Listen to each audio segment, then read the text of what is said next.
Thank you everyone for being here and enjoy the talk this evening. So thank you, Henny and Independent Dance for this invitation. As Henny announced in her introduction, there are two kind of reasons to do this. One is the recent publication of my new book, Performing Mourning, Laments in Contemporary Art. And the other is that we just finished, Jean just finished yesterday, a new and new research and development phase of his next creation, which is called As They Are, Mantras for the Body, on which we have been working together as choreographer and dramaturg over the past years. And these two stories, as you want, they're very interrelated.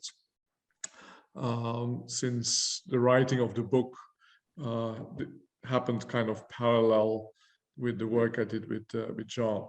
Jean just finished literally less than an hour ago another workshop at Independent Dance, which also is focusing on this topic of finding a physical language for laments. So to give him like a couple of more minutes to find his breath, I'll maybe as an introduction talk a little bit about the history of the book, and then we'll immediately afterwards we'll go into a more conversational dialogue about our collaboration. Performing mourning is a topic that has been with me, I can say, almost all my life. It's rooted in a very autobiographical experience, in the way that my father died in a car accident when I was 6 years old. It was 1970 at the time, and people thought that it would be good to protect me from this traumatic experience. So I was kept away from the funeral and from any other rituals. And as a result, I was not able to express my mourning and the emotions that are part of always of that process, which is not only sadness, but for instance, also very much anger, anger about the injustice of things. So all through my childhood, these emotions would kind of pop up unexpectedly, often triggered by very trivial things, like when I would spill something, or sometimes also watching a movie on television. And during my childhood, this was kind of accepted as the whims of a child, of an oversensitive child. But as I was getting older, became more and more, less and less socially acceptable, and so I started to more and more suppress these emotions and also interiorize them. And in my mid to late 20s, this started to cause serious mental and also physical issues. Eventually, I became slowly conscious of this, and I went into more traditional psychotherapy, developing a consciousness of the origins of these problems. And then in my mid-30s, I was, again, by sometimes the beautiful accidents of life, I was able to relive the mourning process, which was triggered by a love relationship that broke up at that time. And by reliving it, I was also able to reintegrate these aspects in my life. And then again, I do believe there's some serendipity in our life's journey. So very shortly after I had kind of come to terms, and there had been a kind of also somatic release, I went for the first time to Greece on invitation of the National Theatre of Greece to teach a workshop. And the invitation was to work with elements of the Greek tradition. This was a summer academy, and the overall theme was Greek tragedy. But we were in Epirus, in the north of Greece, close to the Albanian border, particularly in Zagori, which is a mountain range.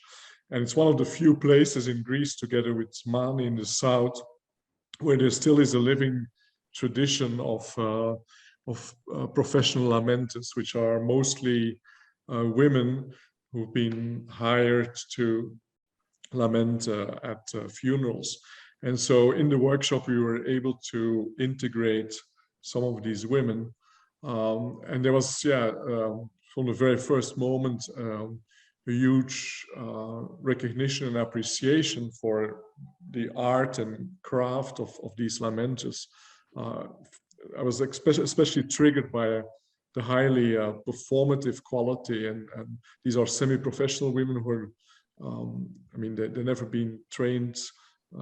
They've been brought into that role also by their life experience, but they were really capable of within seconds of starting to sing and cry, to trigger an emotional release also in the audience, literally bringing people to tears.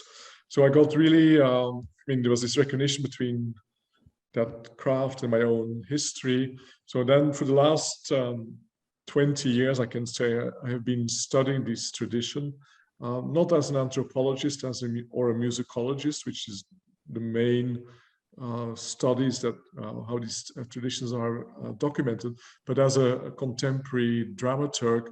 I was interested in the dramaturgy of these laments, and I was also interested in how this could be translated in contemporary art practices. And then I think, again, it took another 10, 15 years, because also doing other, having other professional engagement at the time. And I think about 6, 7 years ago, I decided, okay, I feel I have enough experience, or my experience is rich enough to share it with other people. So then I started to develop this idea of writing a book about it.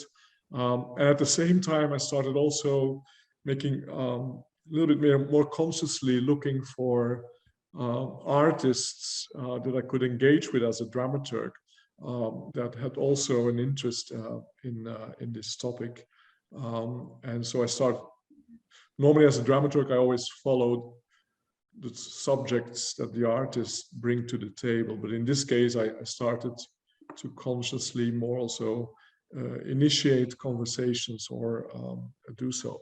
And Jean was one of the first that came on my pathway. We had known each other before, but Jean came to visit me in Vienna, I think about 5, 6 years ago, with the invitation to collaborate. And I like to start our conversation going back to that initial moment, and also maybe asking Jean what at that time was his motivation to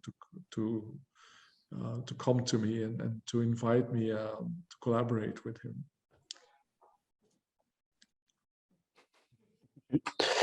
He never got rid of me after that. Basically, it's been 5 years. But yeah, I mean, it feels really far away. The time about Guy and I, we met even before, like, 2009 or 2004, I think, at the place when I was associate artist at the place. So it's that far away that we actually know each other. But I think I always was curious the way dramaturgy was working for choreographers. And at the time, I remember also knowing that he was also working with Sidi Labi or with Akram Khan, and just always a little curious what it was to have someone following, a choreographic process, and what does that really meant. And of course, I don't know if I was attracted also for the type of work that these choreographers were creating at the time, that I felt some kind of a synergy, for a better word, in terms of what I was interested in terms of the movement and the language, the theatricality. And then this word dramaturg kept popping up, and then Guy Cools was like all the time, like behind. It's like, who is Guy Cools? And then by chance we met at the Place Prize, where we kind of had an interview. I have to look that way, right? We had an interview, which was, I remember I was on holiday in Brazil. Somehow we didn't have Zooms, by the way. That's quite funny. So the British consul, because I was at the time, I was staying at the invitation, the British consul, Brazilian staying in British consulate, by the way. So at the invitation of the British consul. So it's like quite bizarre, and having this interview for the Place Prize where Guy was one of the people there in the interview, I think, as far as I remember. And but that impression stayed there. I'm sure we met in other points before. So long time later, which I think when I went to Vienna, I think it was before that, I'm sure I approached you many times, like, no, too busy.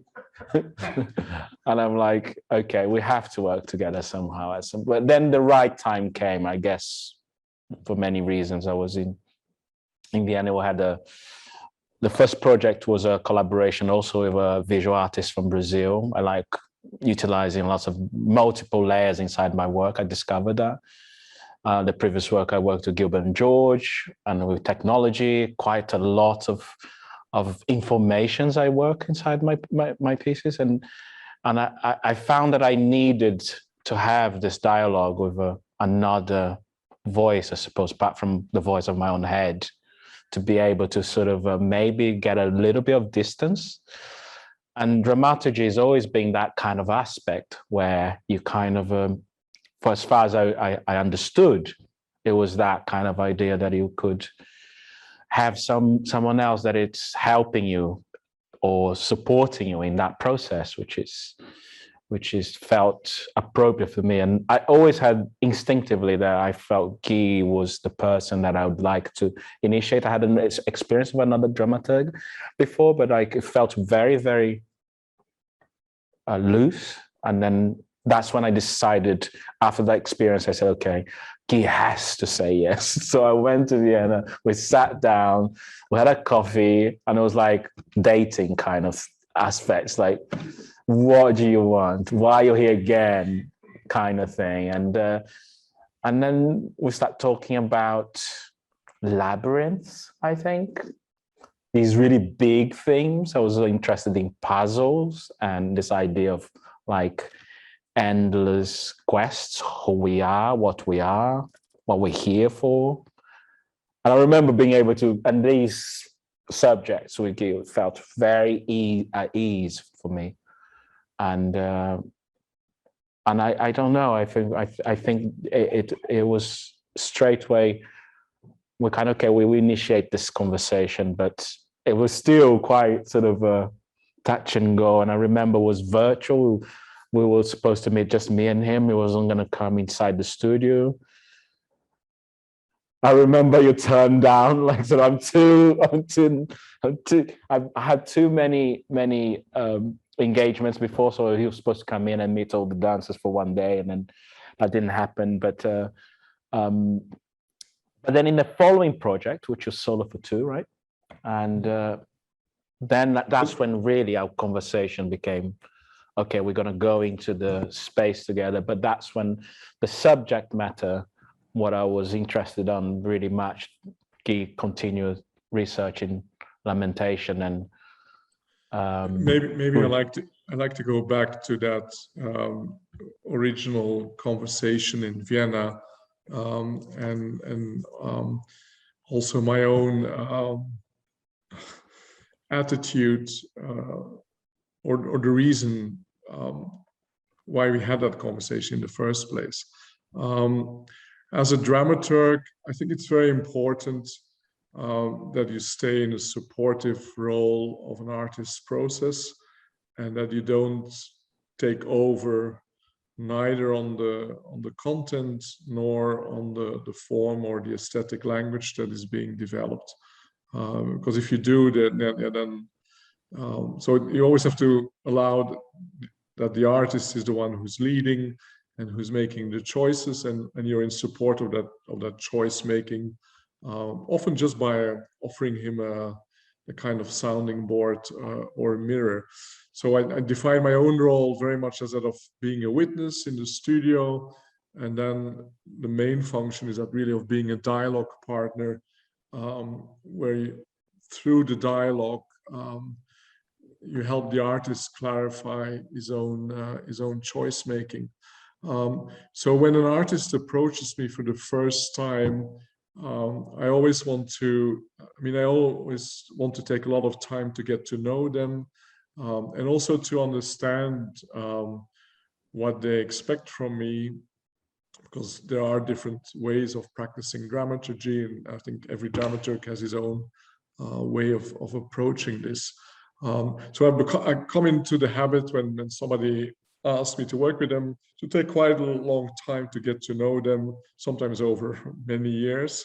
And then even when there is this moment when we feel, okay, it's the right moment to engage, then and also have a longer conversation. So in this case, Jean came for 2 days, and we spent 2 days literally chatting about a wide range of subjects, like you mentioned, labyrinths, and then out of that, there were two things. Like Jean was in the process of actually the piece that he mentioned before with the Brazilian visual artist.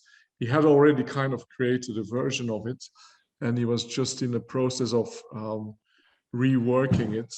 And this is something I usually don't like to do as a dramaturg, to be brought in at that stage of a process. I really like to be there from the very beginning. But I said, yes, okay, I'll help you out with this, even if you did most of the work already then at a distance by Jean sending me videos and me sending him feedback. Because it felt for me, okay, sometimes I do engage, because it's also another way to get to know each other, not just by talking, but also by actually working on something together. But then the other thing that really made me say yes was this personal story that Jean told me in this first dialogue, which then later, like a year or a year and a half later, became the main source or the main trigger point for Solo for Two, which was a real collaboration from the very first seeds until the finished product. And maybe you like to share a little bit that story now, Jean. Yeah, I mean yeah, I mean it felt like when we first met it was a longer process, but I think we, in many ways, we already knew each other of each other, or met many times, and one of this story of what I've approached Guy. I mean, the Solo for Two for me was as a point in my life, I suppose, or career, as like I was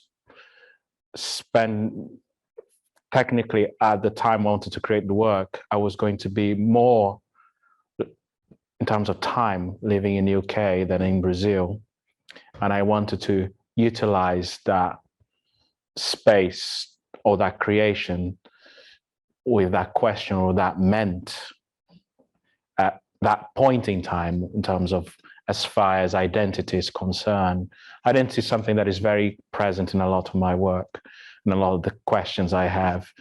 And as an immigrant, then it's something that it becomes even more of a intensified. So for me, it was a necessity to question when I approached Guy to, well, what does it mean now? Is it more British? Is it more Brazilian?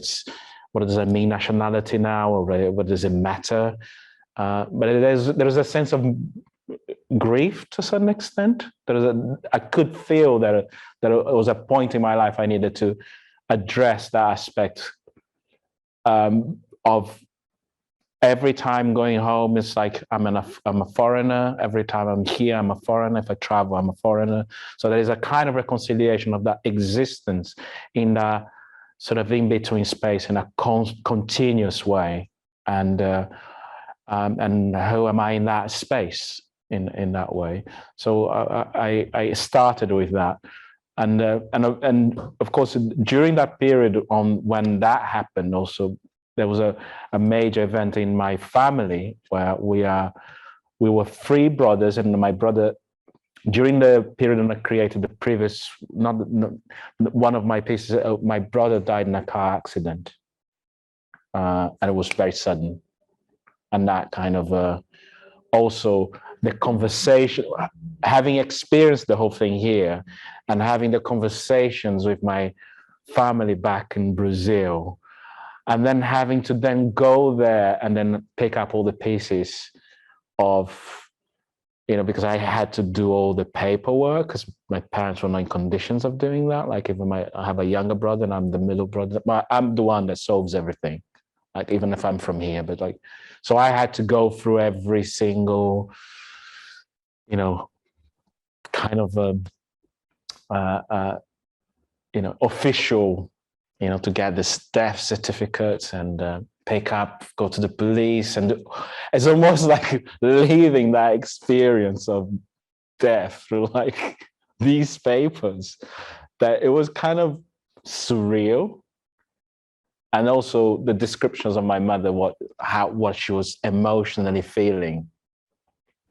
And I felt that there was, when I questioned myself about origin and the idea of what it is, what one comes from in a way, and I could only relate to mother and to the sound of the voice. I mean, the idea of nationality as such, like Brazilianness, for me became like something so abstract because it is a relationship with maybe my WhatsApp group at the moment. That is a family group.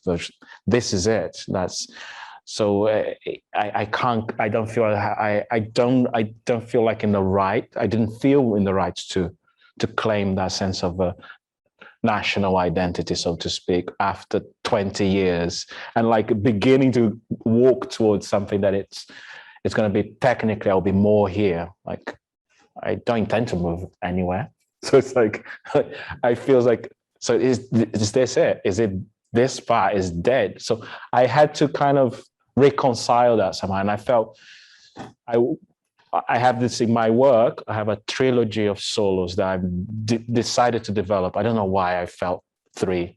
Three is quite a big number for me, by the way. You understand after. But it's like I felt that doing one solo wasn't enough. I felt like you can't really kind of do a solo piece that's going to convey. Because solos is always end up being about the body and the person on the stage. So it can't but be autobiographical, I think.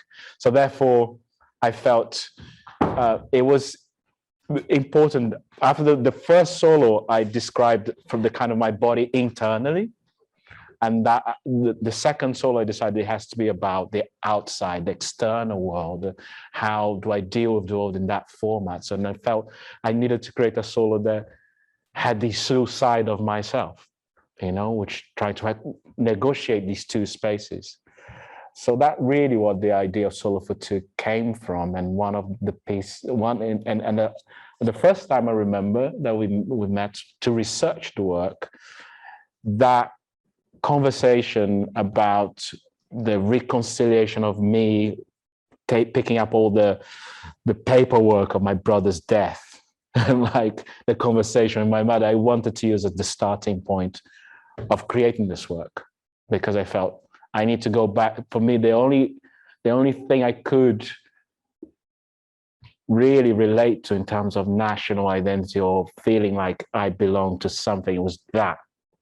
It was like the smells or the sound of my mother's voice sometimes, or some kind of food she would bring to me in the morning or something. That was it as far as Brazilian identity is concerned. I could never claim anything else because I feel equally alien there as I feel, I think probably more of a Londoner than anything else, but it's like as a whole culture, I feel like, yeah, it's alien. I like the idea of alienness because there's a freedom to it.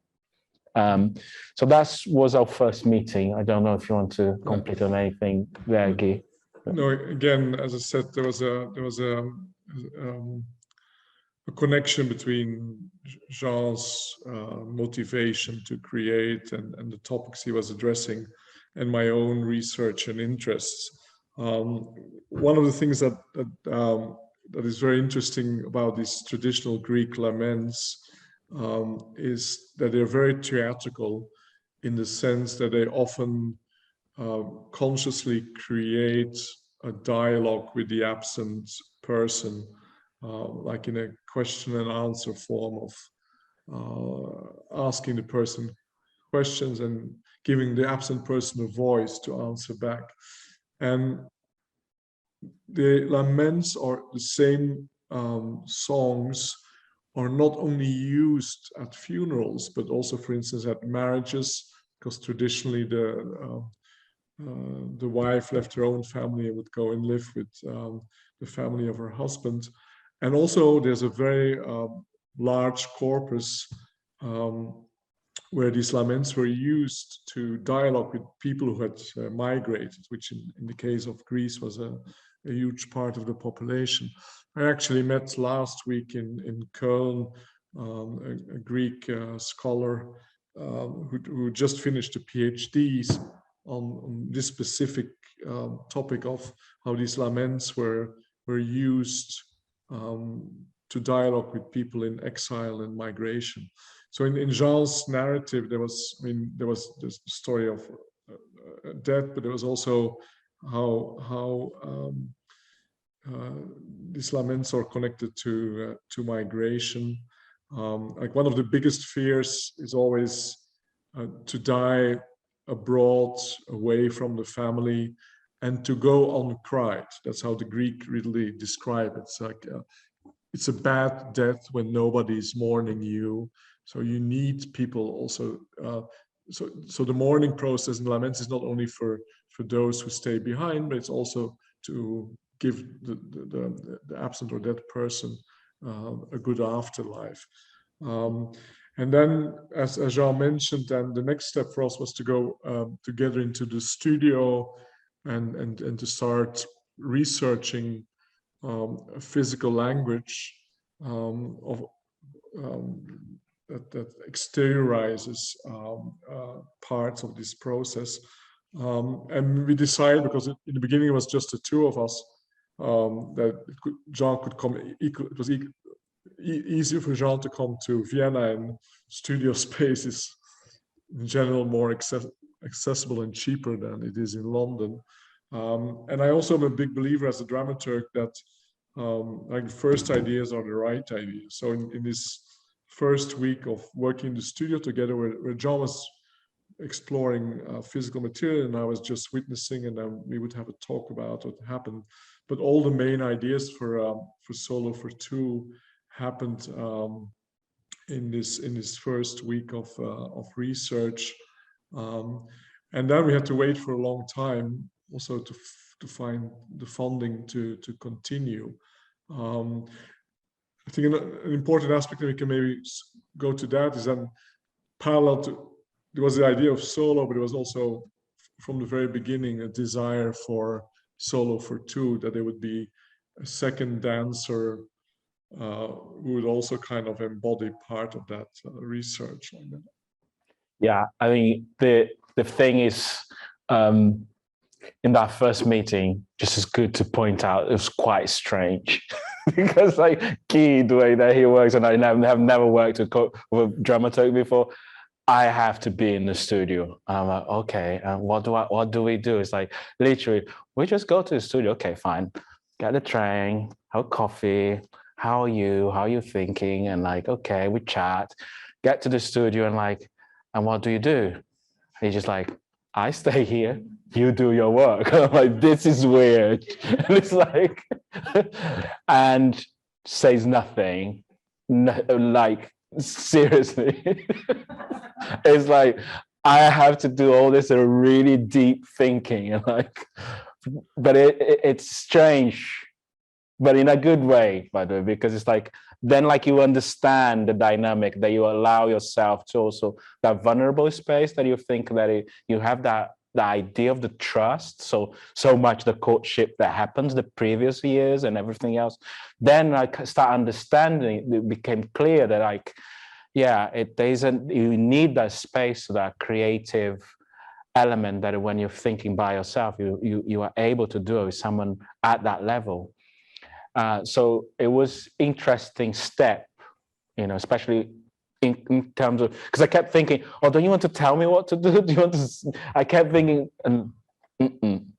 it's like really like monosyllabic responses. It's kind of quite, it's quite sort of thinking, okay, it's something else that I need to do. But then over dinner, it's just like chatting, a book comes through, and then, oh, remember, read this thing. And it's like, that's how, then the following day, start becoming clear and clear. So then when what Gil's mentioning, it was true that because I kept thinking about two sides of myself, so I felt the necessity of doing a solo just in one body wasn't enough for me. So that the idea of the solo, and I don't see it as a duet, by the way, actually became a trio in the end, but not physically, but like so metaphorically, because we discovered this third space within inside that polarity. So I'm speaking really complex words, aren't I? Is it predicting right? So okay, so inside that polarity, you discovered there's this third space as well. So then that's another discovery that happened in the place. But I felt the necessity of having two bodies in order to deliver a solo about two sides of myself in a way. So, and the third person, I decided that I wanted to be something really contrasting. I wanted a female dancer instead of being another male dancer, because I felt too close, and I needed that contrast. I needed that idea that I need to relate to something that I should be seeing as myself, but actually it's completely something else. And I remember that was some of the conversations, and having to reconcile, look at that, or really feeling that these two bodies were inhabiting space and being the same thing at the same time, which we achieved in the end, but it was quite a strong kind of element that we spoke a lot in terms of this sort of looking at this thing that it's almost like, we spoke in the other process, like looking at who you were, almost like it's like mourning that thing that you were before, but like you're no longer, but you can still see these two things at similar time. So I thought that's why I decided that solo for two was important, to have two bodies in a way. And then there's one of for me, from my point of view, every process that you engage with, you bring in the experience of previous process. But if it's strong, powerful process, there's always a huge learning curve to do. And in Solo for Two, it was just this aspect of Jean wanting to dialogue with another body, with another dancer, and then because of the production difficulties or limits, and us having to, I think we got like 3 small research and development grants to research the piece before we could actually fully produce it. And each time it turned out that the dancer had done the previous phase was not available anymore, so had to be replaced. So in the process, we actually went through 3 or 4 times the same process of letting go of your partner, and then finding another partner who would re-embody and take it to the next step. And although this in the moment was very difficult, especially for Jean, it became extremely enriching, and it especially also for the final result, because this second role was not created by one dancer, but by 4 or 5. There was even a male body at one point. Remember when we had to do a short showing in Sadler's Wells? It was, yeah. And it's like, and this quest also inside of this piece, which was as well as letting go, and this idea of mourning something that it's no longer there, I suppose. And there was also this idea of question of origin and beginning, and what it's where everything is, like by trying to think of yourself in that way of, you know, identity, where it comes from. It's just always that idea of beginning, that where it started, where's the origin of all that. And then we found this sort of cycle of endings as well. It's something that needed to sort of end, because also as a reconciliation of that's at the time of this thing that it was before, no longer. It's like that. So we start finding this idea of like multiple beginnings in that sense of something that has to end in order to something else start. So again, related to the element of lament and that process of emotionally laboring through something that needs to in the end to be released in order to transformation. So a lot of transformation, a lot of the language became a lot about falling, a lot about breakage, rupture, about allowing energy to sort of break, but also to reconstruct.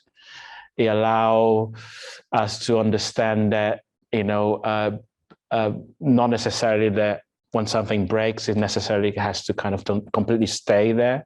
It can, you know, recover again and form something else. So that it's interesting, that conversation and being able to talk to you here in a sense, because at the time I don't think the process wasn't like that clear. And I believe going back again to the why I wanted to work with Guy and why did I want to work with a dramaturg, because I think as an artist, you're never very linear and clear from the beginning, right? So it's kind of, I've always described myself more of a researcher. Like I like the language of the body, and I reject a lot of classification at the moment. I have this really thing of I have to be allowed to do things the way that I need to do in order to get to that. I can now speak that the physical language that I have now is truthful, much more truthful after being going through this process with Guy, of understanding how mourning, lament, or breakage is very important inside the movement language. When I talk about moving language, I'm saying like how I move in the space, or how I want to choreograph things that move in the space is completely clear. As far as clear is concerned. I would like to go back on that, by the way. So it's like, but it feels like I can articulate to you now that it's this idea of breakage, rebounds, reconstruction, transformation, something that is never continuous. There's always constantly changing. This is what the movement language that I have and that I want and that I like to share with people all the time. I think it's a good moment to share a fragment of Solo for Two, which is your own solo, which will illustrate what you're just talking about, this specific movement language. I'm going to, for those who are online, I'm going to share screen, but sometimes the quality in Zoom is not that good. So you can also, they put the link to the video also in the chat box. So if the quality is not good, then you can also access it there. It's a longer video, about 17 minutes. I think we'll watch the first 8 minutes together like that to give you a good idea of where we are. At the beginning, there's no sound, so.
Here, I think this is a good moment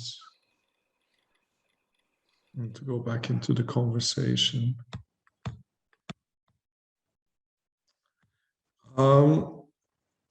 Just to give you a short impression of, as Jean said, like there was something from the very beginning about the fall, but as the solo goes on, there was also more and more exploring the fall as a way into the rebounds, about this notion of how an ending is also a new beginning.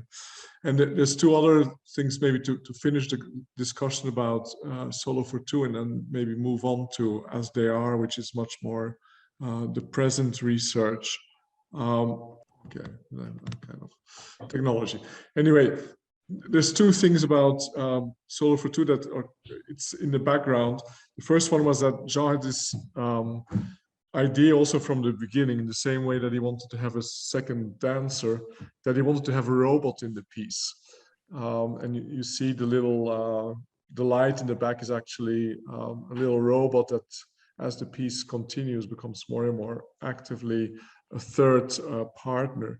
And for a long time, we had no clue what this robot could mean or how it could be integrated. But again, since it was a strongly intuitive idea of Jean that, from the very beginning, it felt that we had to, like, I would never kind of question these kind of ideas. I would try to find a way, but then, so all through the process, it was also how is this third element, what will define the place? And in the end, it became an important element also to transition, I think, amongst others, from one part to the next.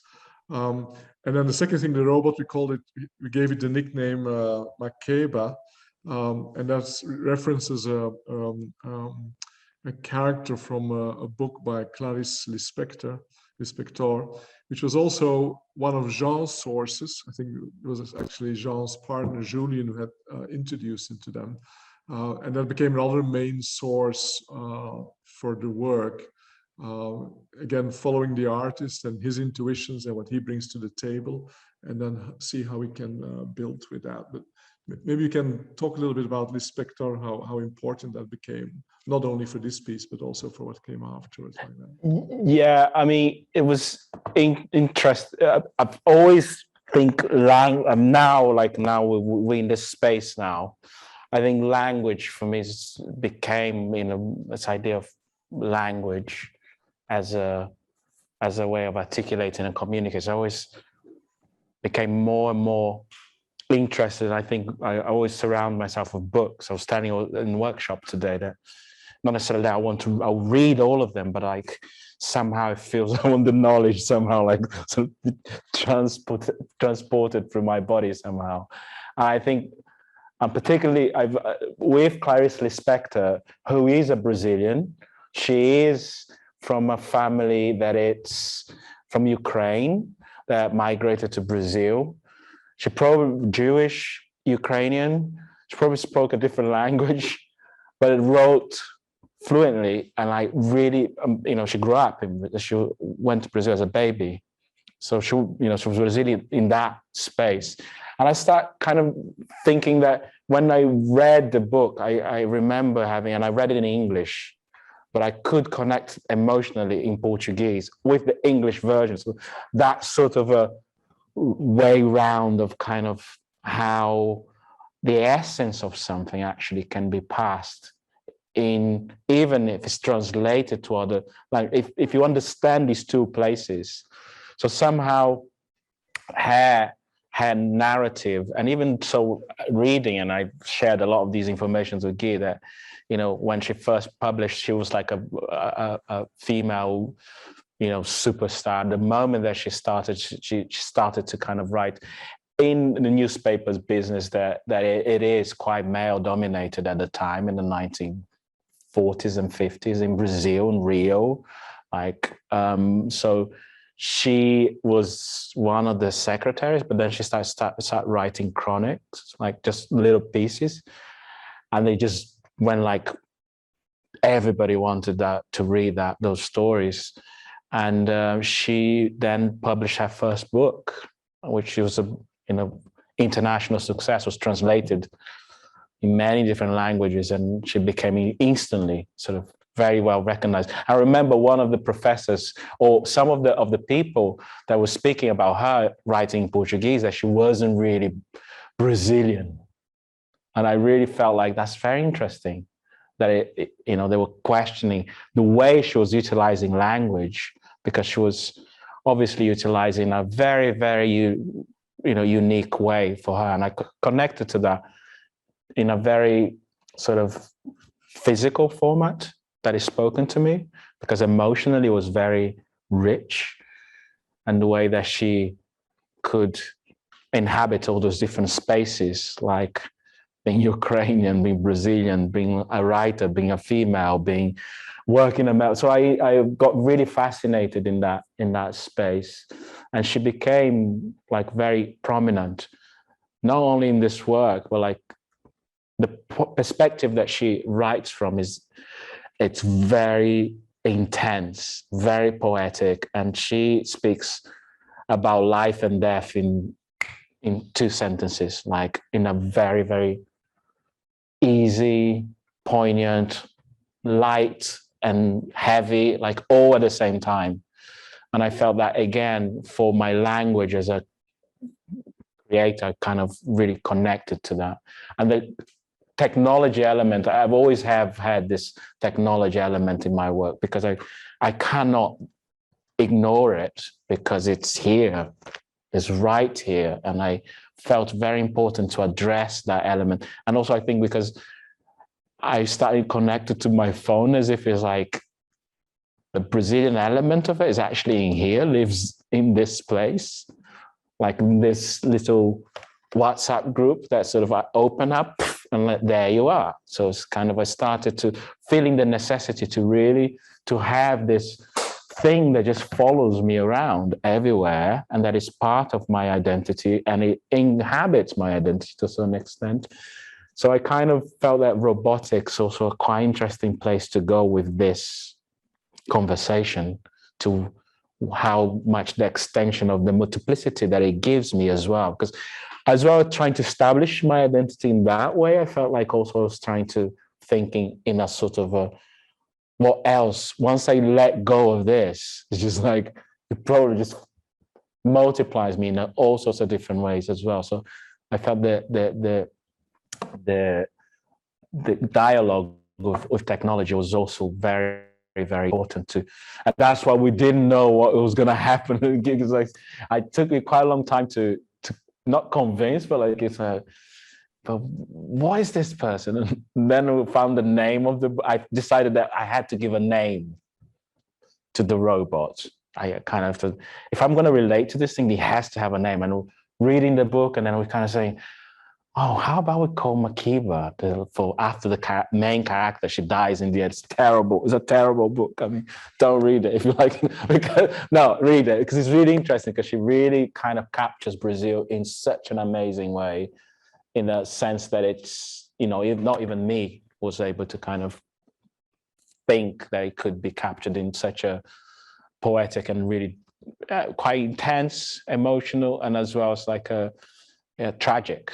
The tragedy and beauty of Brazil is in that little book, essentially. Makiba which in Portuguese is pronounced Macabeia, is like, she is it. She's the picture of Brazil. She's this woman from the Northeast.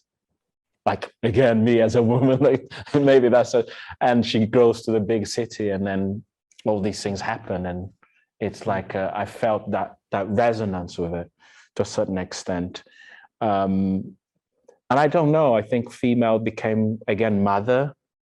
Female became something quite strong as a reference again. And it's like, I don't know if this birth thing that it became. So I just, Christ Spectre just fell in the right moment, the right time when I was investigating something that it feels now I kind of, she's my kind of Bible in many ways. If I want to read something that it connects me to Brazil, I go to Christ Spectre, that immediately, boom, it gives me all these different aspects. But yeah, Solo for Two is something that will be going for a while. I hopefully in the future, when I complete the final trilogy, and I think hope you're there for the final one because it's coming soon. It feels that it will come back, these three pieces at some point, maybe bits of each, not all of them in its entirety, but I feel like it can have a space to work on that sense. I think that's my intention. And the one is all about getting old and dying, by the way. I'm already revealing. It's like, it's all about decaying. So like, again, it's kind of, my body can't do the things it was doing before. So what it's then in identity in relation to time, that is already in my head. So then it feels like the first one, beginning, the middle, and the end. So it's like, it feels that's why people go, what kind of work do you do? It's like, I just don't work in like product led. I just think it has to have these collections. I see these pieces as almost like three paintings that you look, and it's like they kind of then I can say give a real picture of who I am as an artist, as an individual body. So because when I work with other people, it's a different thing altogether. It's a different type of artist then. But as a singular artist, as a mover and creator, I think there's three pieces at some point. They're kind of, you're going to look, okay, I get it. I can sign up for that, but not in one solo. I can't do it solo. So yeah, and then I think maybe it's time to move on to the new research as they are. I mean, again, it's also my experience with all the artists I worked with that often the questions or the interests for a new piece are already present in a previous one. And as Jean mentioned, like Solo for Two actually became, with the robot, became a trio. There was already a strong interest in this notion of the female voice. And these two elements, like trio and female voice, are also an essential part of this lament tradition, where again, it was mainly the women who would do it.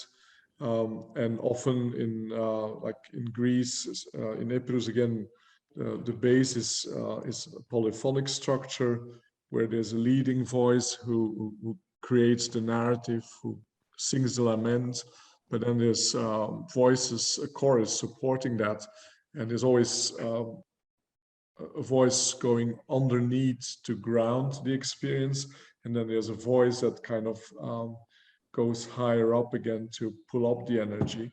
So it felt like already shortly after Solo for Two was finished that there was still a lot of ideas that we could further explore.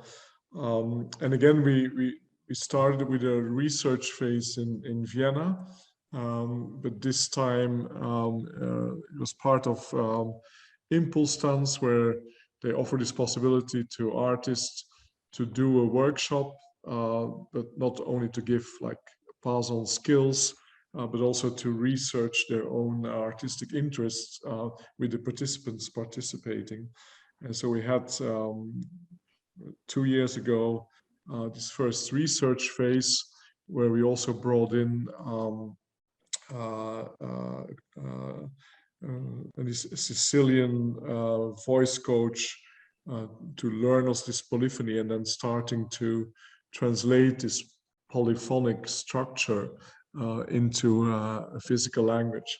But maybe Jean, you can talk a little bit about, again, the discoveries or your interest in this, in the trio structure, and also then out of that came also a new physical language, like what we saw now from Solo for Two was very much this fall and rebounds, but then there's also something about the circularity and how three creates a supportive structure like that also in a physical way. Yeah, I mean, I remember you can correct me if I'm wrong. During the Solo for Two, you already me going to Vienna. Vienna is a very nice city, by the way. So it was a good excuse to go. Like I have a home in Vienna. So it's like every summer it's really hot. I discovered there's the river Danube, and it's great. It's like 15 minutes. I was like, Key, can we research again? It's like, can you let me stay? So it was a little bit like also an excuse, but also Impulse Dance was there every year. So it was a great source to also look at different types of work. And I've always felt as well that necessity to feed of new informations and be exposed to other makers and the other ways that people make things, because I always question a lot about how I'm making. I think that's why I, again, felt the necessity of working with a dramaturg, because I kind of, the moment I'm making stuff, I'm always thinking like why I'm making things the way that I'm making, and am I this artist? So every process for me is about discovering something that I haven't done before. So I have this, I don't know if it's like imposter syndrome or if it's like some kind of anxiety, completely complex, that I just go, okay, why am I doing this and how am I doing this? Is this way that I should be doing? So every process, the same drama, I have to kind of try to kind of invent something new that I haven't done before. And I remember during Solo for Two, we watched the Cowbirds. I think you took me to see this concert of a female group that was exploring polyphonic music tradition, which is essentially sung by men like Corsican, Sicilian, and all these polyphonies that kind of different levels, different layers. And they were exploring voice, but also physically, so much so that was programmed in Impulse Dance. And I remember that, halfway through Solo for Two, because we also utilized a Greek traditional lament in Solo for Two, and it was a mother mourning the death of her son that we utilized. I felt was very appropriate. But then that curiosity stayed there with me, and I think by watching that performance, it really kind of, there's this other side, this amazing singing that it's very circular, it's very repetitive, it's really continuous. It's sad, but really beautiful, very, very enhancing, and really there's that sense of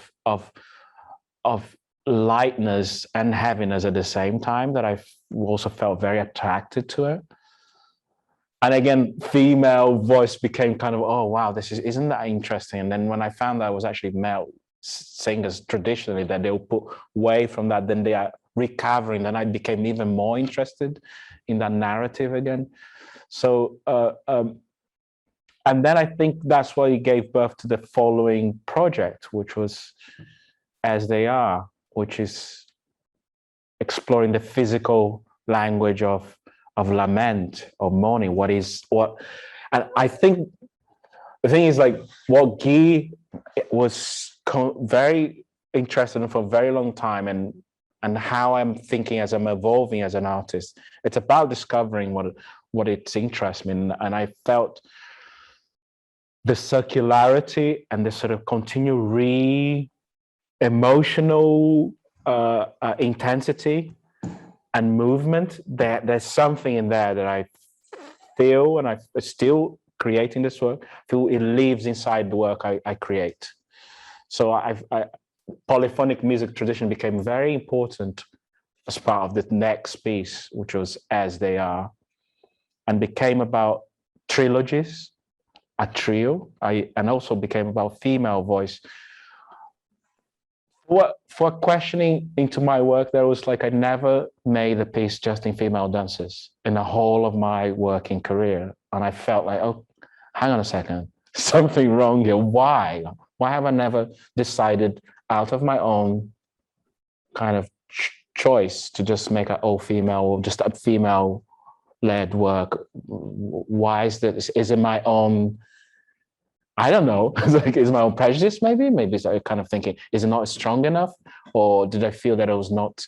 So I felt that it was important for me to kind of also enter that space and feeling maybe the minority as well, like in that.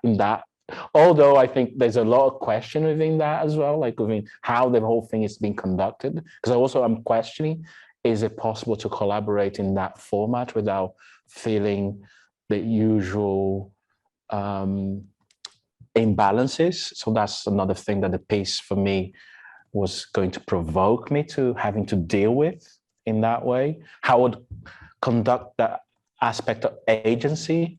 Is it possible of speaking a female voice as a male choreographer?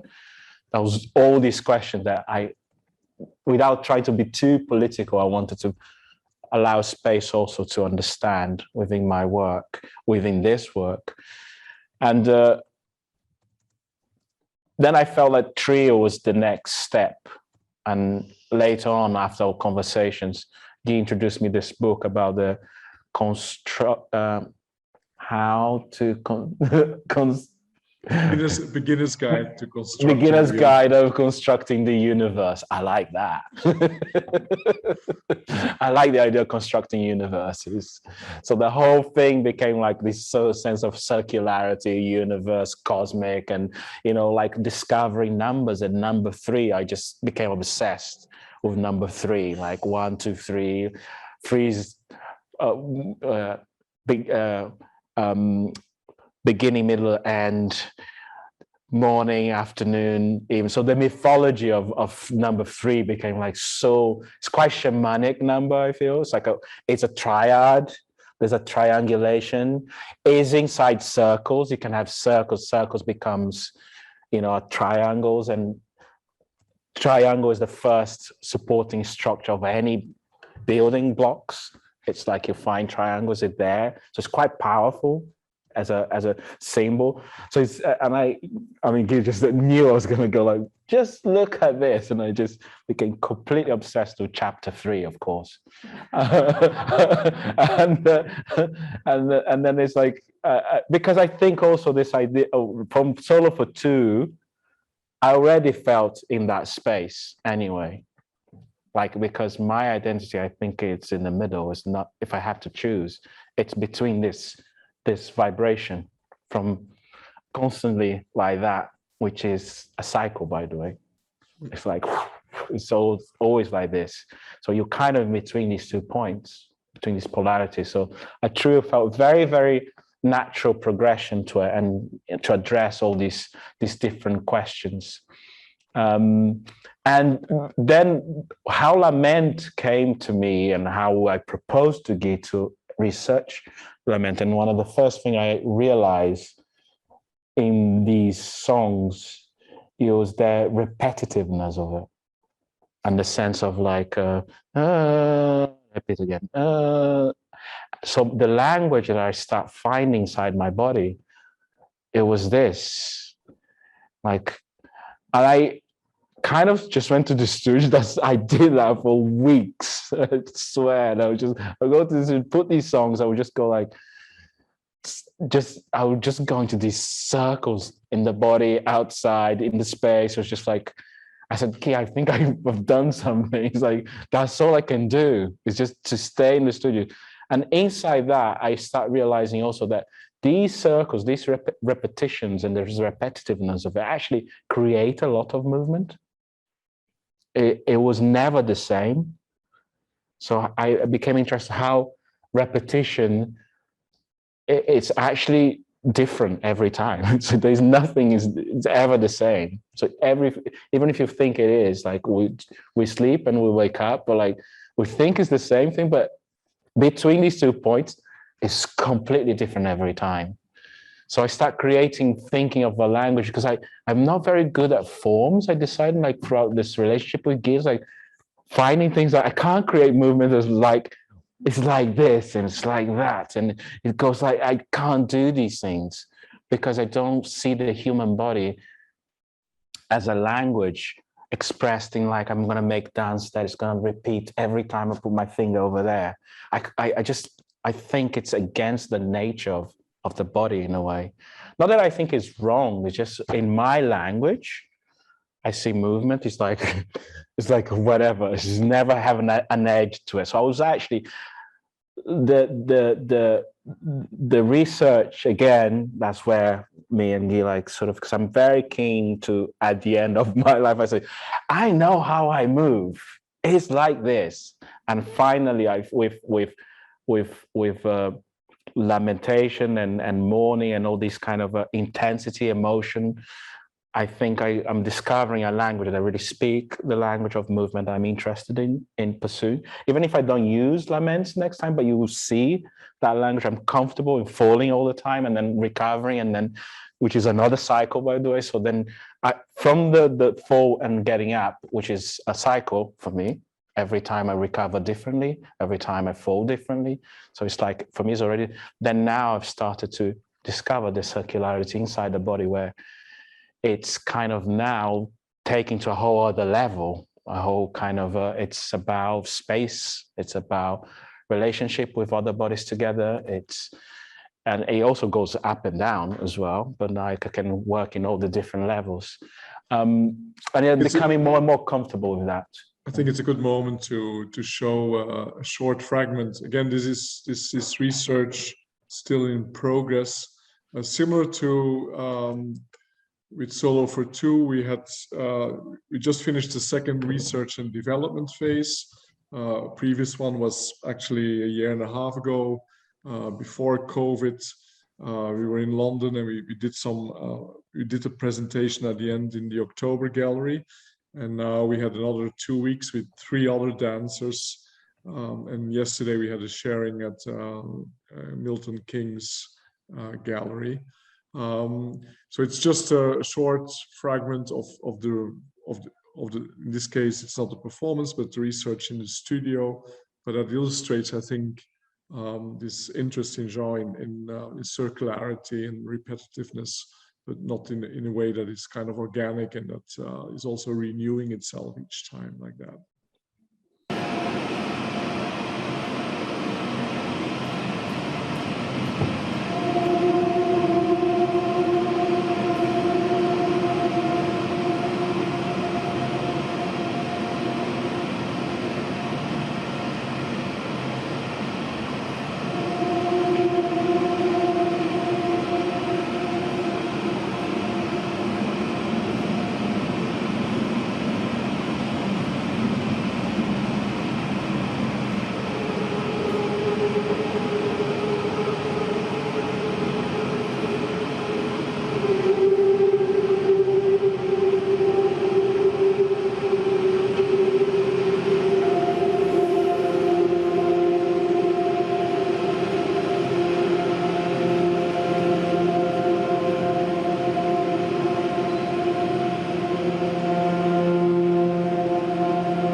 shall we stop it here, Jean? Like,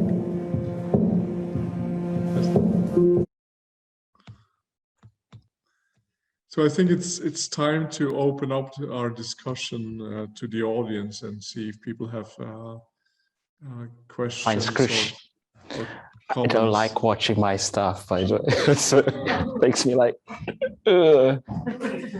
no. So I'll just explain a bit what this was like.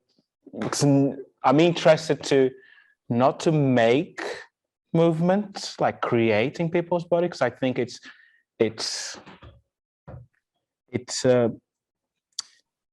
in a way you're kind of just making replicas of yourself almost, and I really don't want to have another one of me around. Not that I think it's like any stretch. So I think it's like, why are you going to work with people's body that you just want to kind of then just transport it what you actually want, and then the fun of it is actually know what they can do with things.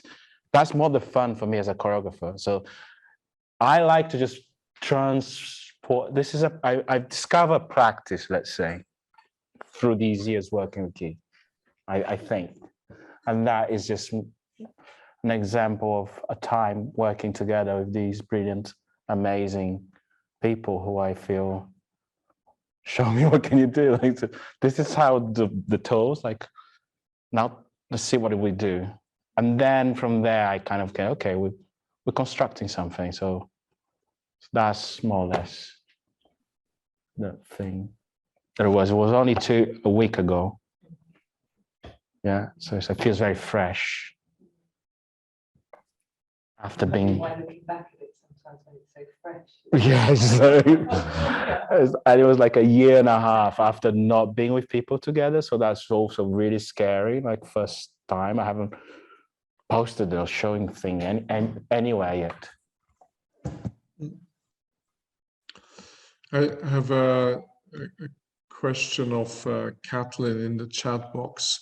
I'm just reading it, so also to share it with other people.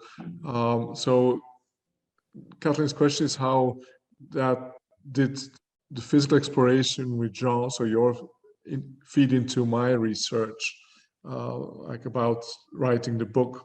And again, it was two directions. Just one example, as Jean mentioned, it was his interest in this female polyphonic group who are also doing fundamental research, reappropriating male voices into a female universe as it originally was. So it was Jean's interest in the cowbirds that brought us to really going to look more in depth into the polyphonic structure, by also inviting them into the process and working with them. And then this, for instance, gave me a lot of new insights, not just only reading about it, not just listening to the field recordings of the Greek laments and the literature about that, but actually being with contemporary artists in a studio and trying to figure out how these polyphonic traditions could inspire today a physical practice, gave me also a lot of insights that I wouldn't have found in the literature or in the anthropological field research. So, and in the end, that was also my main interest for writing the book. I'm not an anthropologist, I'm not a musicologist, I'm not a psychologist, but I use these sources. But my main interest as a dramaturg is how can this dramaturgy of laments nurture contemporary art practices, and how can it be translated? And then being in the process of Jean, as I was also have been in processes with other people parallel to it, it's the creative process that gives you an insight. And as Jean explained, it's not different. There has been a role in the, I think in the literature on dramaturgy in the past, and sometimes it still pops up.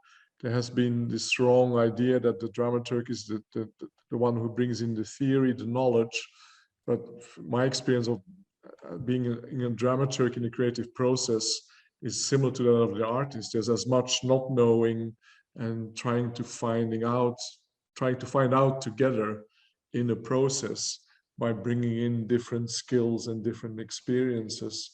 And then often the insights come only towards the end of the process or after the process, because you went through it together like that.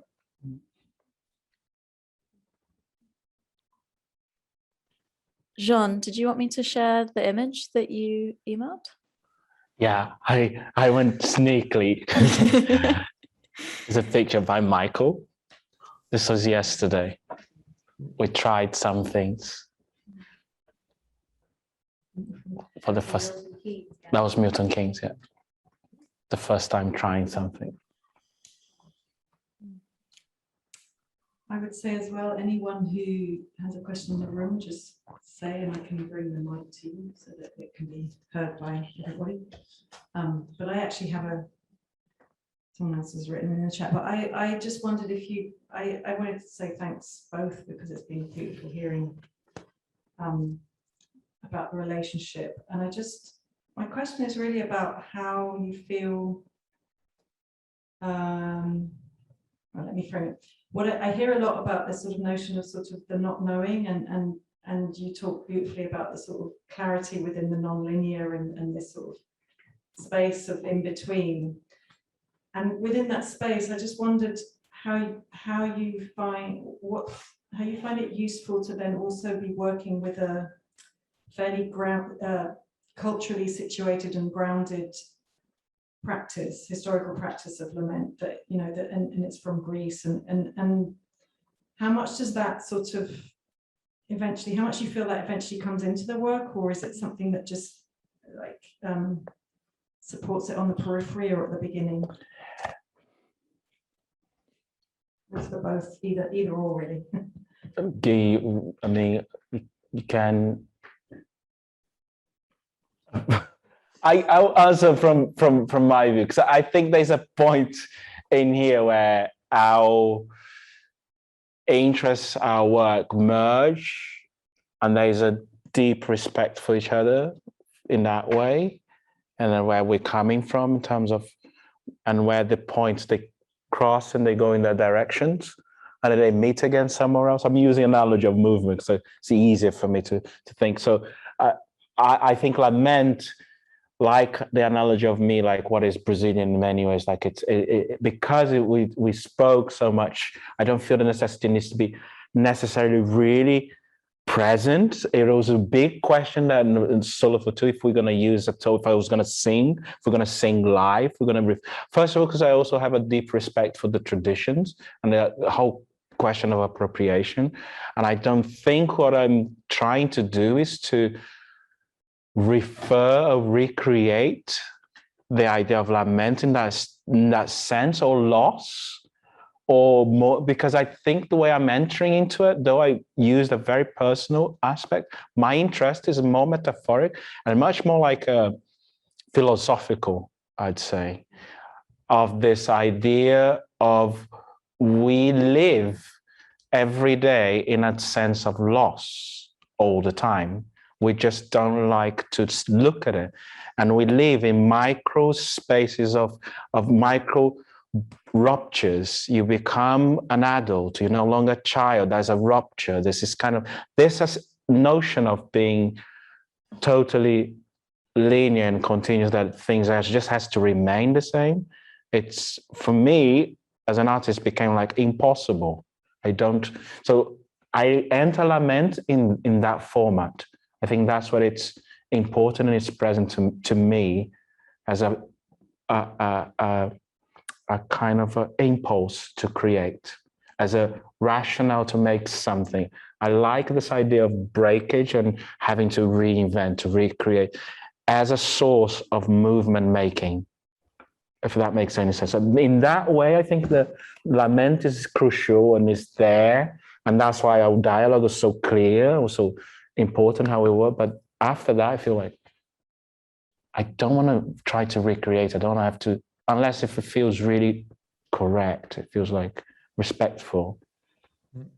Yes, a couple of things.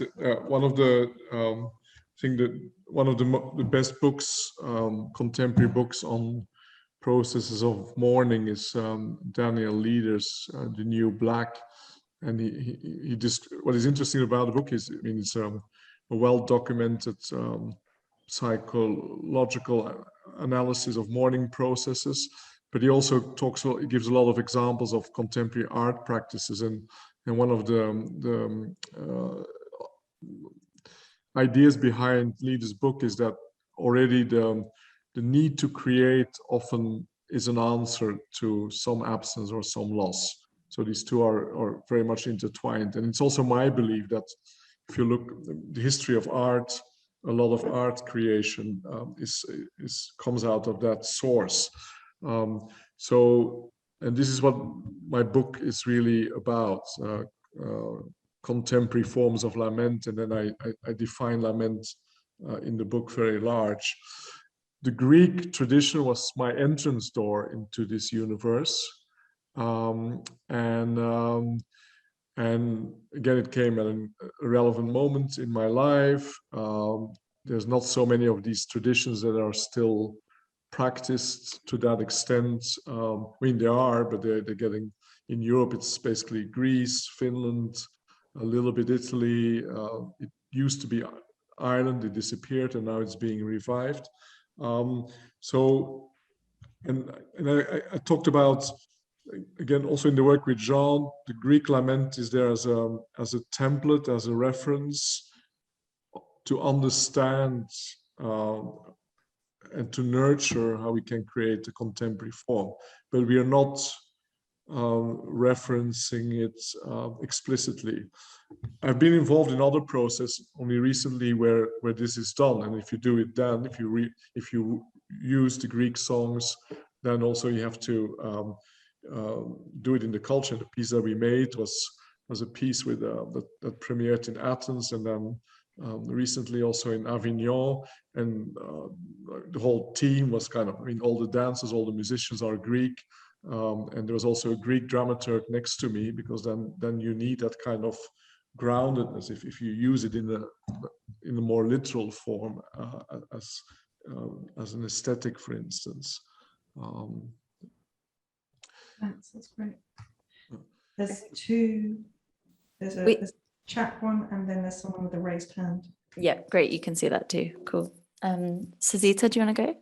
Oh, yes. I was, thank you. I'm honored to be part of this. As a Greek exactly coming, it was very interesting to listen to the previous comment. Exactly, I was wondering, because obviously we're talking about modern Greek traditions and not classical Greek. I was interested to know your thoughts about the dialectic between moiroloi, the lament, and the choral songs, the Greek tragedy moiroloi. Not to focus on that, but the difference between the disengagement that you have in Greek choral songs, where it is about not identifying with the mourning, and transcending that idea that you have in moiroloi, in the modern lament, that after very inspired by Greek tragedy, but then through the medieval ages and the folklore traditions, it is transformed, and it's a great cultural heritage. But there is a difference. And while we were talking, you mentioned the for beginners, and I remembered Sophie Fine's documentary,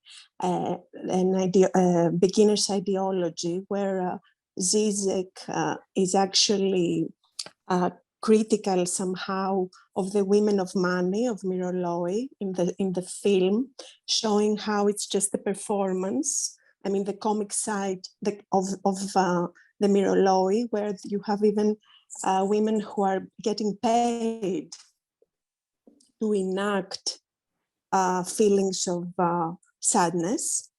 You have people who just attend ceremonies of funeral to be part of the actual people who have lost a member of their family.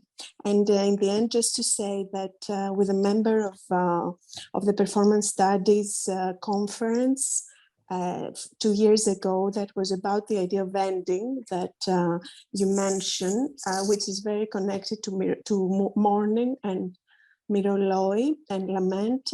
We are writing a book, a common book with 16 scholars, which is about mourning and ending, and it's very interesting as a collective process. So I would like to learn more about how your process involved this ensemble that you built through choreography and dramaturgy.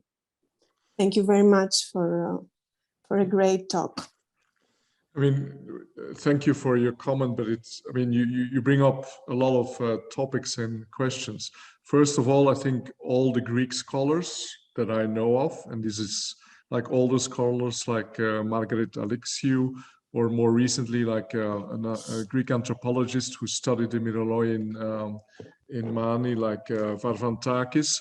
I think they all acknowledge that the folk tradition and let's call it the more high art version of Greek tragedy have the same roots. And of course, they're not identical, and they follow different trajectories. But there are also a lot of things that are in common. And then again, I'm more a practitioner than I'm a theoretician, and I've seen the moiroloi singers not at funerals but in demonstrations of their crafts. So this is also clear. And as a theater goer, and having seen, like I also write about in the book, one of the most memorable memories is Johann Simon's version of the Persians, which was highly musical and a musical approach to the laments in the Greek tragedy.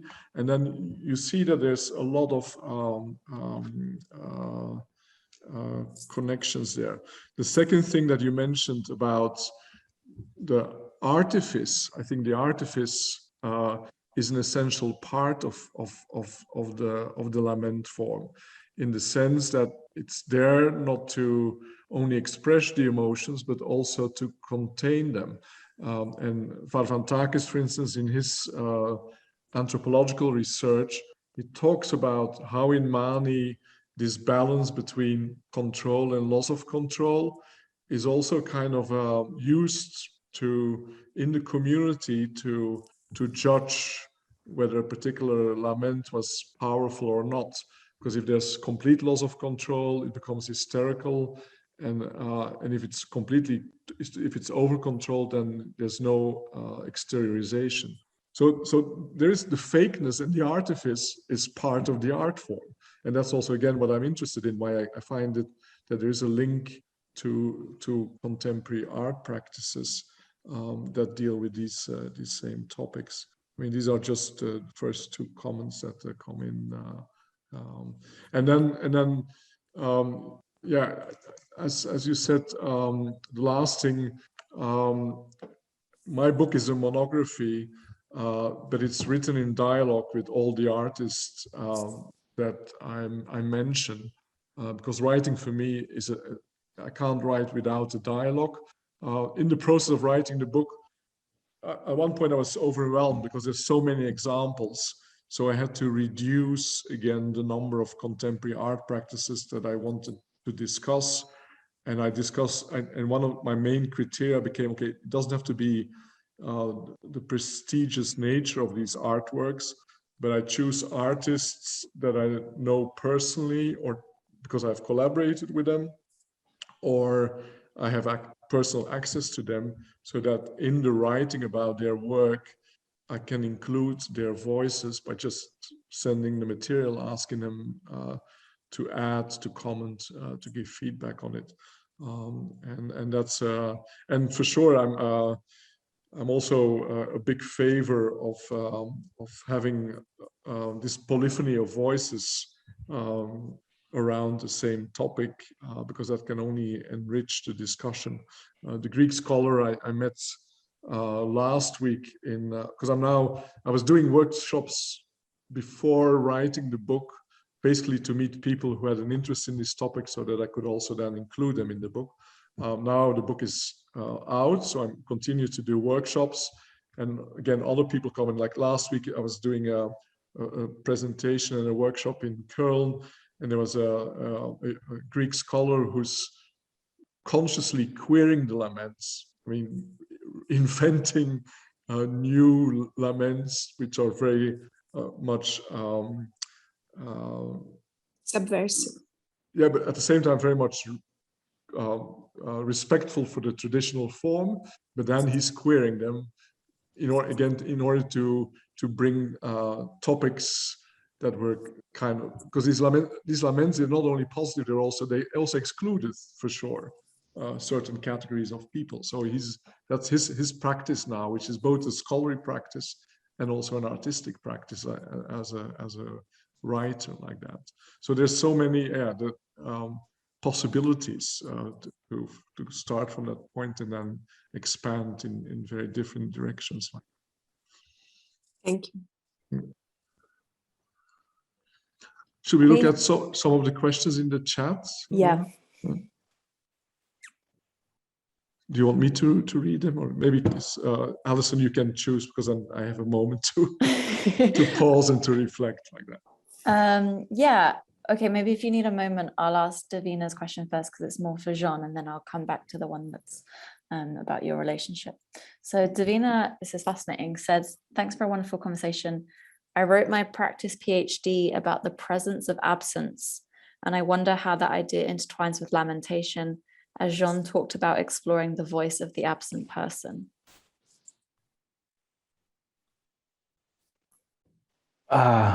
Well, that's a quite... Isn't that a great question? I think because it's something that for me, the way it was feeding into the work that I was creating in my personal exploration, I found within lament and lamentation this idea of reconciling with something that is already gone, or it's, for what I understood of lament through my connection with Guy, is that, you know, it's laments doesn't necessarily only has to be for something that is dead, or but it's something that is kind of is absent, that you don't have.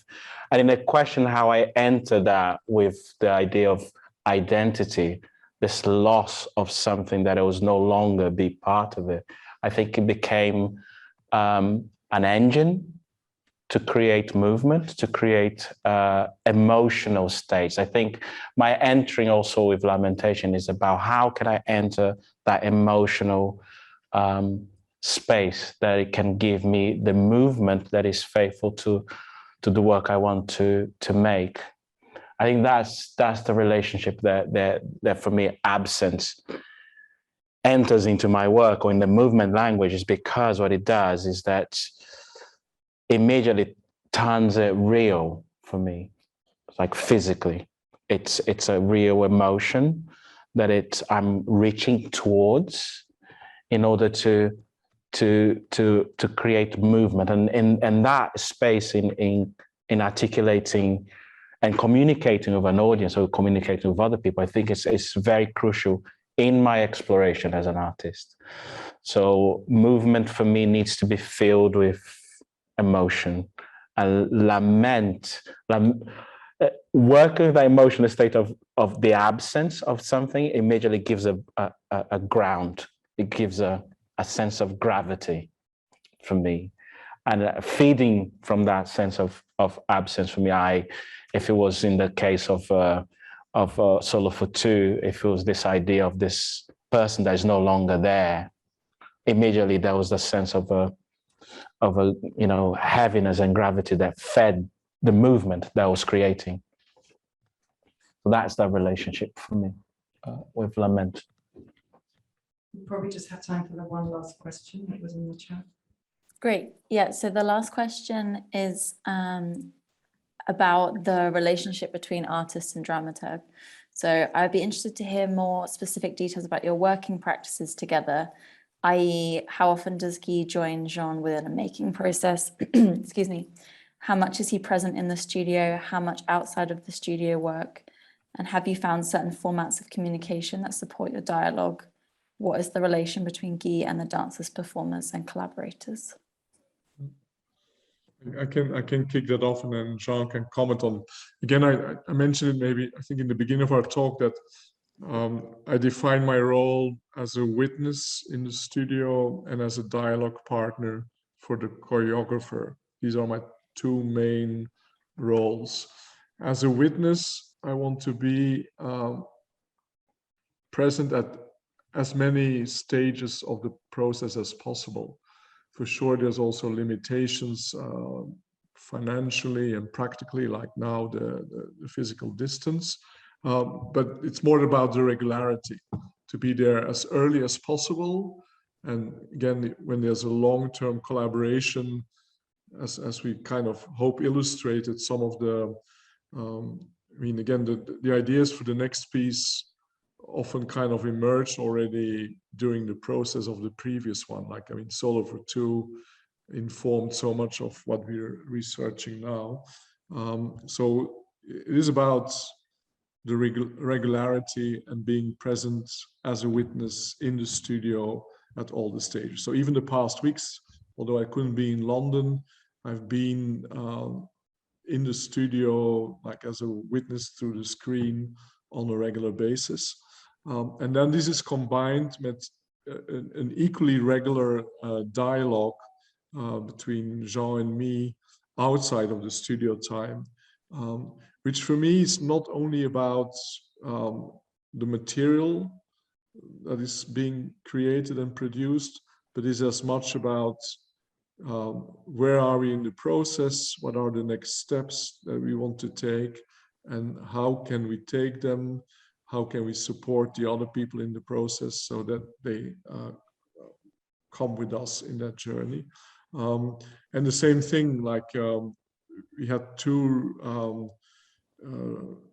now twice 2 weeks of research and development. There was a year and a half in between. So in this year and a half, we almost had monthly meetings online to continue that dialogue or to keep that dialogue alive. The last thing personally, and I mean, this is my personally, it's one of my working principles, but then as a principle, you also have to let it go if the process needs that.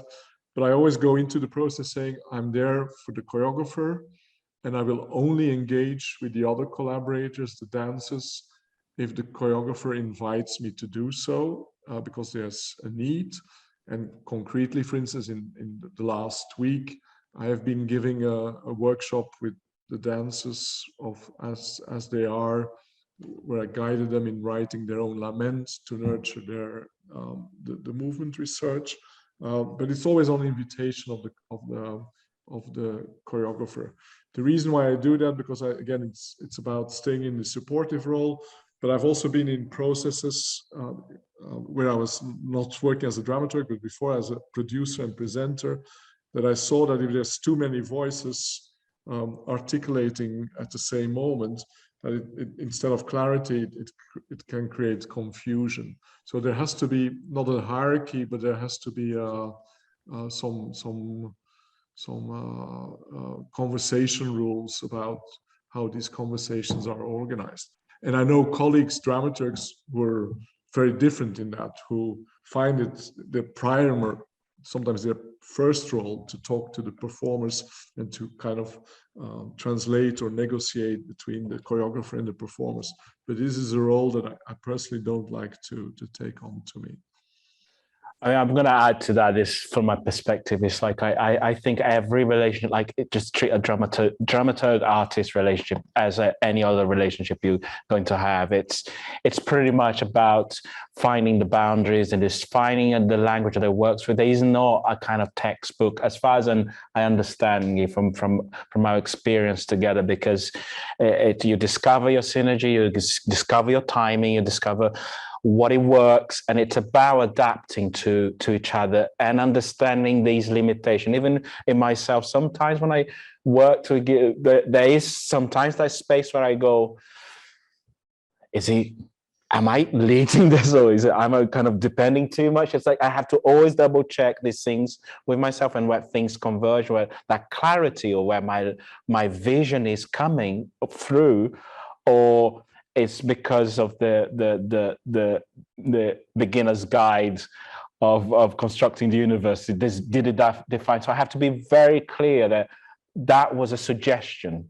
It wasn't for me to say, this is what I should be doing. So, and that also depends in the artist as well, and how also you limit what the input, how your language of the dramaturg, or your communication of the dramaturg is working, for you to say, okay, I will take this and I'll decide this thing. You have to have also that kind of discipline for yourself to be able to distinguish when is a suggestion and when it's like a sort of a dialogue, and it's about understanding that dynamic, and also the regularity. Also answering that question from my perspective, it enormously helped me, because I never feel abandoned, to say the least, because like I always feel that in one way or another, there is that kind of artistic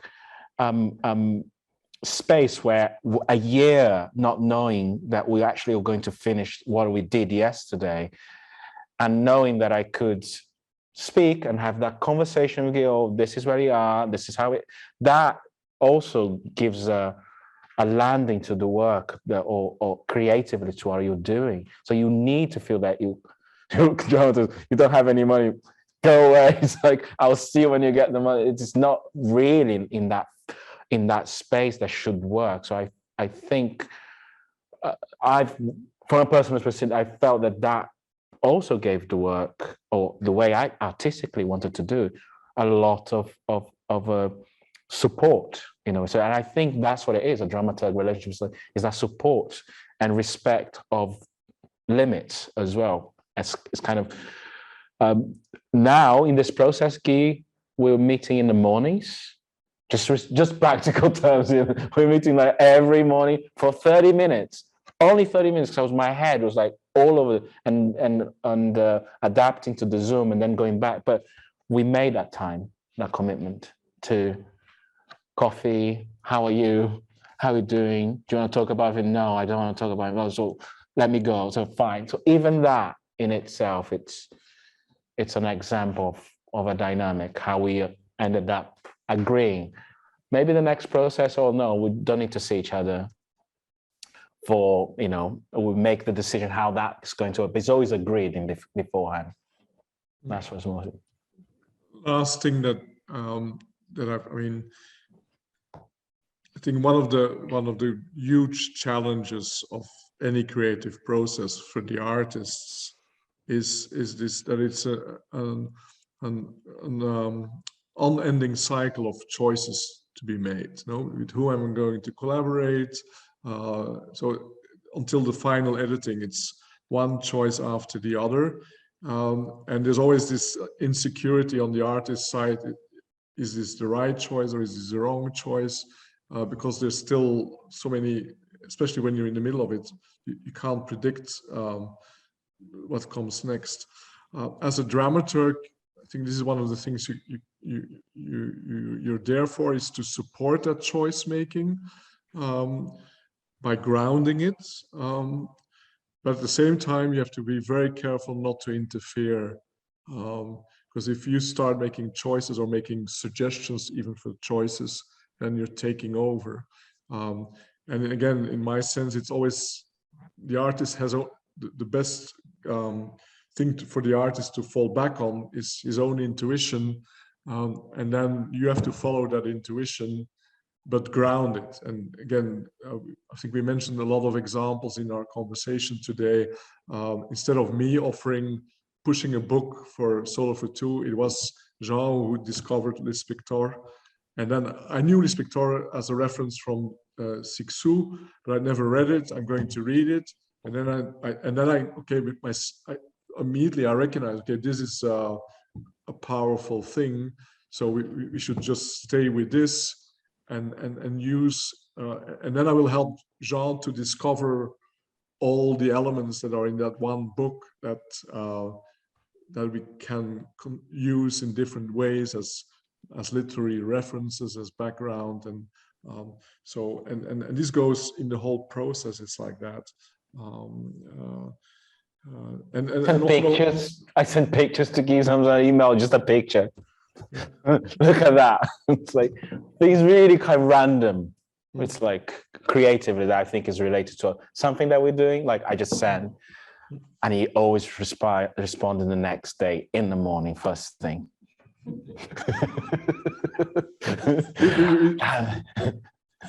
we do have different rhythms. Like it's perfect. this is the other thing that in any creative process you have to, if you want to have it, especially if it's collaborative, you have to respect the different rhythms that are in the room. At the same time, you have to find a common rhythm that works for everyone, and that's sometimes a challenge. So this is also kind of on the level of how do I support and improve the process. This can be part of a dramaturgical discussion, not just about the relationship dramaturg and choreographer, but also how the choreographer works with the dancers and how he uses their difference in rhythms in a creative way. So there's I think there's another question there. Sorry, I will interrupt. The last thing she said, how Guy works with the dancers and the collaborators. Like Guy says, like he never speaks to anybody, but I know he does.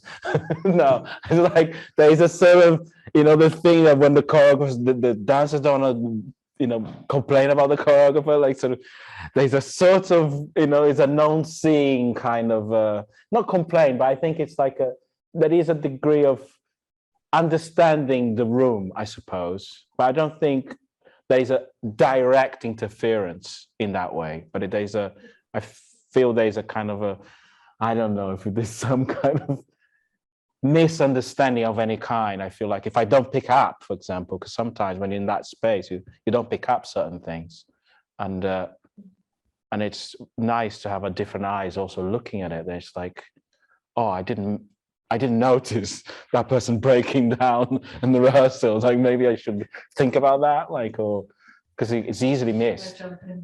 Yeah.